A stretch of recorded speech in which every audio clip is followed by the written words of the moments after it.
thanks for clicking on this one. It's not just for Bravo. This is just Beast Fitness. On this one, I'm going to show you how to make your back have that big back using dumbbells. Because sometimes when people do the one arm dumbbell row, there's just some little tweaking, simple mistakes that people make, and maybe that's why you're doing it and you don't see your back grow and you're starting right now. Okay.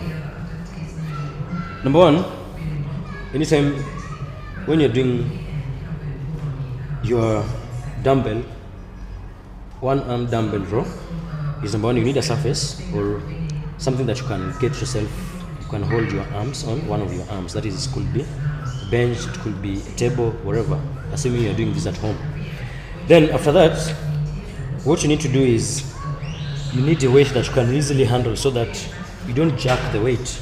So you need a height that is not too light, that you get no serious gains, and you don't want weight that is too heavy, that just allows you to cheat. And number one mistake that most people make when doing this, that probably you are making, is not bending enough. I see people doing this. You're starting, let's say your surface, the surface that you're using is a little bit raised. If it's that raised, you'll find people many times doing it when they're in this position. See? And this one, when you do this in a way, gravity is here rather than here. So when you're so elevated, the problem with that is that you don't have that serious stretch that you're looking for. So you need a surface that's a bit lower.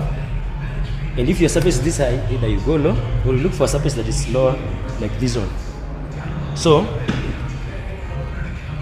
you go low in such a position. Then the next thing you do after you are in that position, you make sure that one of your arm is holding your surface. Then this foot is forward. Then the foot that is on the side that you're going to use to lift is supposed to be behind. Understand? And then take the weight down here. Then you lift it up. Lift it up. Just like that. But now, I see people do this a lot. The people who do this, when the weight, maybe mainly because maybe you're carrying a weight lifting a weight that is just too heavy. Instead of having this serious stretch, I see people do this. So, as people do this, then when you go down, stop at this place and go back. The problem with that is that you're not getting that serious stretch that you're looking for. So rather, I need you to go all the way down until this position, exaggerate it. Then is when you come back. Then another mistake that people make also is maybe when you're bringing the weight back up, I need you to just bring the weight. There's this swinging, especially at the hips, that people do a lot. You find that somebody does this.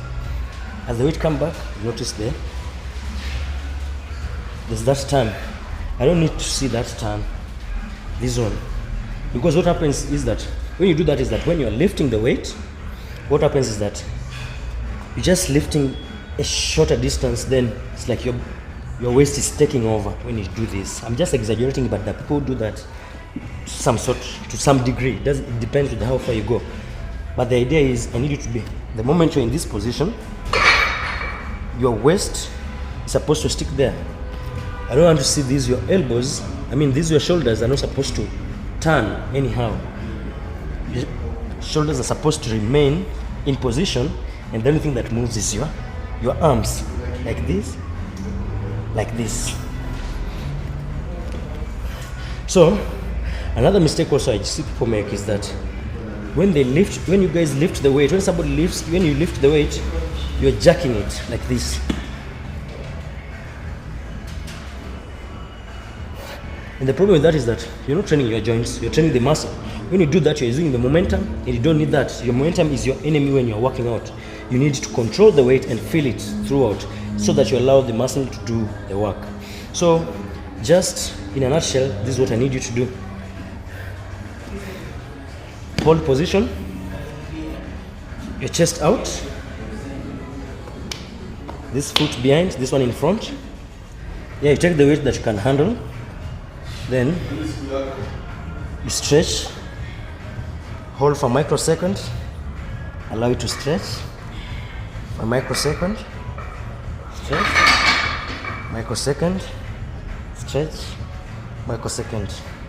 Do that as close as possible to failure, and with that you're going to have a very, very awesome looking back. If you love such a video and you love such tutorials and you liked this video, thank you so much. And if you subscribed, thank you for being my friend. Let me see you in the next one.